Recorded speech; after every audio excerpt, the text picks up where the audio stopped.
Hi guys, this is Ali and welcome back to my YouTube channel PS with Ali. Today we have come with a new topic, Partition of Bengal. आज हम partition of Bengal पे बात करेंगे जो 1905 में हुआ और ये बहुत ही इम्पॉर्टेंट टॉपिक है। इसके बारे में मज़ीद जानेंगे। Partition of Bengal, first point is partition of Bengal took place in 1905 में ये पार्टीशन हुआ। Lord Curzon became the viceroy, lord Curzon viceroy बने ऑन 13 दिसंबर 1898। 13 दिसंबर 1898 में वाइसराय बने। He was a good person, ये बहुत ही बड़े अच्छे इंसान थे। एंड एडमिनिस्ट्रेटर, अच्छे इंसान के साथ साथ ये एक बहुत बड़े अच्छे एडमिनिस्ट्रेटर भी थे। फॉर द बेटर एडमिनिस्ट्रेशन, अच्छी एडमिनिस्ट्रेशन के लिए he consider to have the province into two parts. इन्होंने सोचा कि क्यों ना बंगाल को दो हिस्सों में तकसीम करके उसको सही तरीके से चलाया जाए, उसकी एडमिनिस्ट्रेशन को दुरुस्त किया जाए। द प्रोविंस वाज बिगेस्ट, जो प्रोविंस था बहुत बड़ा था। And its population was 7 crore, 7 crore 8 lakh इसकी पॉपुलेशन थी। Governors used to visit the whole province once in the 5 years. Governors जो थे वो अगर विज़िट करना चाहें भी तो 5 सालों में वो एक ही मरतबा विज़िट कर पाते थे, क्योंकि इसकी जो this was a huge province, ये बहुत ही बड़ा प्रोविंस था। और जो ईस्टर्न विंग थी इसकी, उसमें इतनी सहूलियत नहीं थे, जैसे रोड्स वगैरह जैसे होते हैं, सड़क वगैरह बने हुए नहीं थे, तो वो विज़िट नहीं कर पाते थे सही से।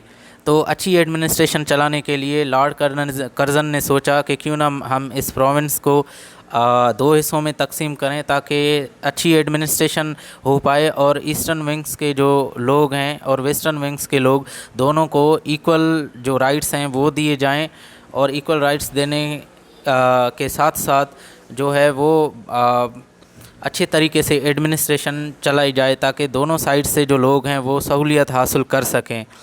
Eastern wings of province was downtrodden, as we mentioned कि जो ईस्टर्न विंग था वो डाउन ट्रॉडन था, निगलेटेड था, वहाँ पे किसी का ध्यान नहीं था क्योंकि प्रोविंस बहुत बिग था। And had no facilities of having colleges, वहाँ पे ईस्टर्न विंग में कॉलेजेस भी नहीं थी, स्कूल्स नहीं थे, यूनिवर्सिटीज़ नहीं थी, हॉस्पिटल्स नहीं थे, एंड रोड्स भी नहीं थे, सड़कें भी नहीं थी। So Curzon's decision was great. Lord Curzon ने जो डिसीशन लिया वो बहुत ही बड़ा एक अच्छा डिसीशन था। एंड ब्लेसिंग, मुसलमानों के लिए ख़ास तौर पर यह डिसीशन ब्लेसिंग थी। बट वाज अपोज्ड, पर ये इस डिसीशन को, लॉर्ड कर्जन की इस डिसीशन को अपोज़ किया गया, इसकी अपोजिशन की गई हिंदुओं की साइड से। In the eastern wing Hindus use to get their lands being cultivated. Eastern wings में हिंदू सिर्फ बिज़नेस करते थे और अपनी ज़मीनें जो हैं वो कल्टिवेट करवाते थे। एंड हैड जॉब्स, उनको जॉब्स थी, एंड बिजनेसेस, उनको बिजनेसेस भी थी, वो सिर्फ अपना बिज़नेस करते थे वहाँ पे। 2/3 ईस्टर्न विंग में 2/3 जो पॉपुलेशन थी वो मुस्लिम्स की थी, जो कि बहुत बुरे तरीके से सफ़र कर रहे थे under the Hindu dominancy, Hindu dominance के नीचे।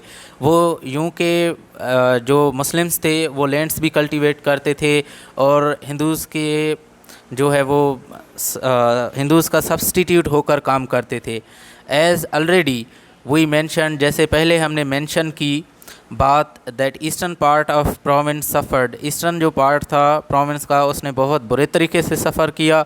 And were in very critical condition, और इसकी जो कंडीशंस थी वो बहुत नाजुक थी ईस्टर्न साइड की। अब जानेंगे कि हिंदू ने क्यों अपोजिशन की, इस बात की, पार्टीशन की।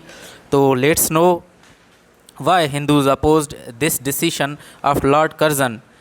When Hindus knew about the partition, जैसे ही हिंदुओं को पार्टीशन के बारे में पता चला, they became furious, वो बहुत गुस्सा हुए, एंड चिड़चिड़ा हुए, एंड started protests, उन्होंने एहतजाज शुरू किए।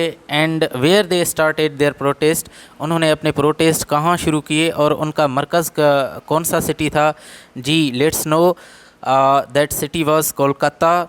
Calcutta was the centre of their protest, Calcutta जो था वो सेंटर था प्रोटेस्ट का, हिंदूज़ का। हिंदूज़ फियर्ड, वो डर गए, हिंदूज़ डर गए, that if the new province comes into the being, अगर न्यू प्रोविंस बनेगा they may not enjoy their previous position in the entire province. वो अपनी सेम ही पोजीशन जो इन्जॉय कर रहे थे, अगर न्यू प्रोविंस बनेगी तो हो सकता है वो ना कर पाएँ। सो दे अपोज्ड एंड अपोज्ड, उन्होंने सिर्फ मुखालिफत ही की, ताकि उनको पता था अगर न्यू प्रोविंस बनेगी तो न्यू प्रोविंस के लिए न्यू बजट आएगा, और न्यू बजट के साथ साथ न्यू सेल्फ एम्प्लॉयमेंट बनेगी, और उसके साथ साथ जो हैं इदारे नए बनेंगे। तो जो मुस्लिम्स थे, जो 2/3 मुस्लिम्स थे, जो कि हिंदूज़ की डोमिनेंसी में थे और उनको उनकी कोई सहूलियत नहीं थे उनको, तो ये सब हो जाता अगर न्यू प्रोविंस बनता। तो इसलिए हिंदूज़ डर गए कि ऐसा ना हो, क्योंकि वो अपनी सेम ही पोजीशन एंजॉय करना चाहते थे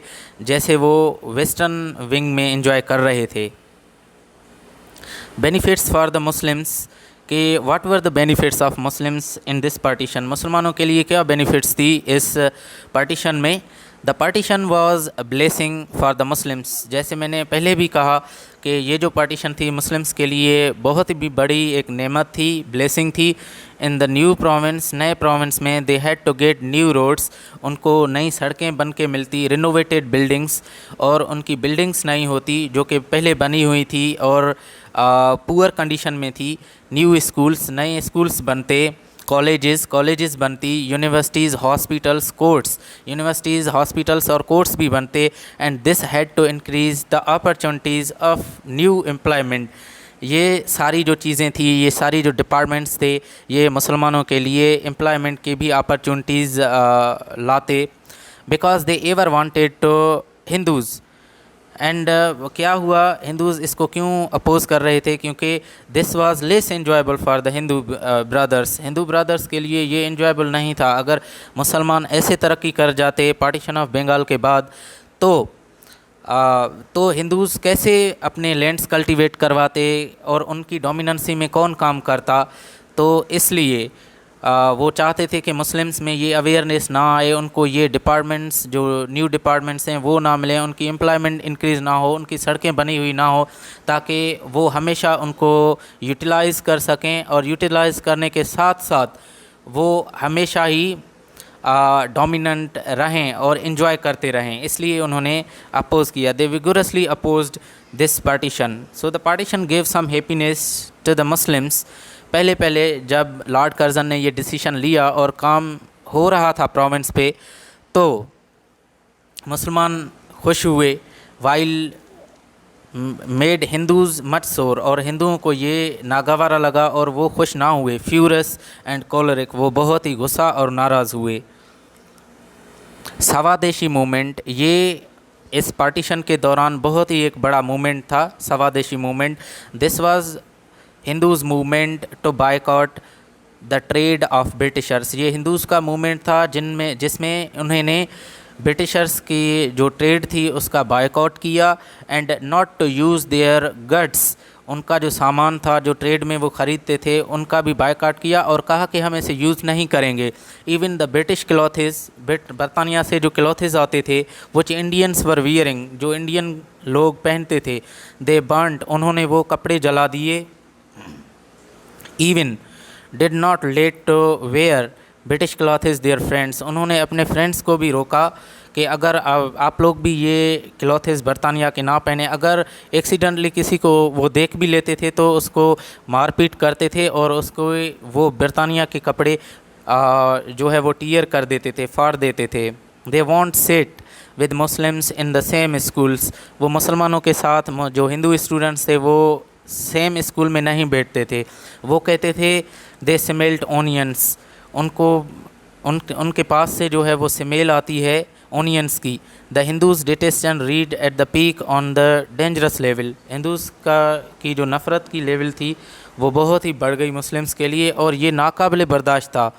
तो गाइज़, सवादेशी मूवमेंट का मकसद ये था कि हिंदूज़ ने इस प्रोटेस्ट में क्या किया, सवादेशी मूवमेंट में क्लॉथेस जो थे बरतानिया के वो बर्न किए, एंड सेकेंडली उन्होंने बरतानिया की ट्रेड का बायकॉट किया।